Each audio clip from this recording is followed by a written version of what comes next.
আজকে ছিল আমাদের একটা রিসেপশনের নিমন্ত্রণ, তার জন্যই সবাই সাজুগুজু করছে।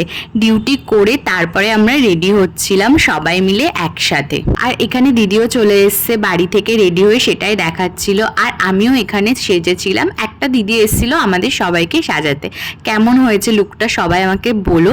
এই যে এই দাদারই রিসেপশন ছিল, আমাদের অফিসেরই একজন কলিগ। এরপরে সবাই মিলে আমরা সুন্দর সুন্দর কিছু ছবি টবি তুললাম, তারপরে চলে গিয়েছিলাম স্টার্টারের দিকে। ফার্স্টে ছিল চিকেন কাবাব, তারপরে ছিল চিকেন পকোড়া। আমরা এখানে দাঁড়িয়ে তিনজন খাচ্ছি আর বাকিরা ওইদিকে ছবি তুলছিল। প্রচণ্ড খিদে পেয়ে গেছিল আমাদের। এরপরে গিয়েছিলাম ফুচকা খেতে, তার পরপরই আমরা বসে গেছিলাম খেতে, কারণ আমাদেরকে ট্রেন ধরতে হবে ওটার জন্যই। ফার্স্টে ছিল চিকেন কাটলেট, এর পরের ভিডিওগুলো না নেওয়া হয়নি। আর তারপরে আমরা চলে গেছিলাম টোটো ধরে স্টেশনে, কারণ ট্রেন ধরতে হতো সবাইকে। আর সবার লুকও চেঞ্জ হয়ে গেছে এর মধ্যে।